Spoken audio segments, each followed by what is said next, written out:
Тезите за бинационална држава на ВМРО ДПМН е зборување на нешто од немајкаде и измислување нови и нови небулози со кои само шират страф и хистерија меѓу народот, изјави денеска премиерот Димитар Ковачевски откако 3 дена последователно лидерот на партијата Христијан Мицкоски, повикувајќи се на информации од работната група за уставни измени, соопштува дека не само за внесување на бугарите во уставот, туку главна поента на уставните измени ќе било редефинирање на државата во бинационална. Ковачевски денеска потенцира дека најновото отворање на уставот е само во контекст на обврските од преговарачката рамка со Европската унија. Владата ќе биде подносител, а таа се однесува на промена на преамбулата и внесување на други делови од народи во преамбулата, во која што веќе има други делови од народи, тоа е обврска која што е императив и основна работа на работната група, а подоцна и на собраниските тела според процедурата. Така да се работи за шпекулација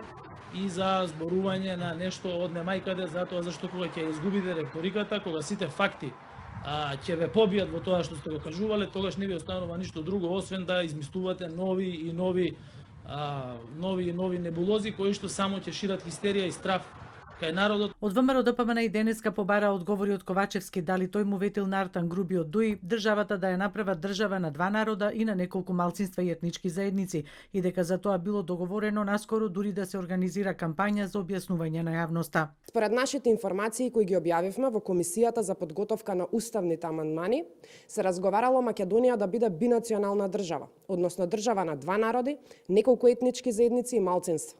Ваквиот план на власта е поразувачки. Наместо Македонија да се бори против надворешните барања, се соочува со нови услови и од дома. И председателката на работната група за уставни измени Маргарита Цаца Николовска на неколку наврати пред утрешната нова седница на работното тело тврдењата на ВМРО ДПМН ги нарекува шпекулации кои се со цел да поттикнат нешто кое во моментов не е потребно. Според неа, на државата во моментов е потребно да работи на стратешката цел да се влезе во Европската унија.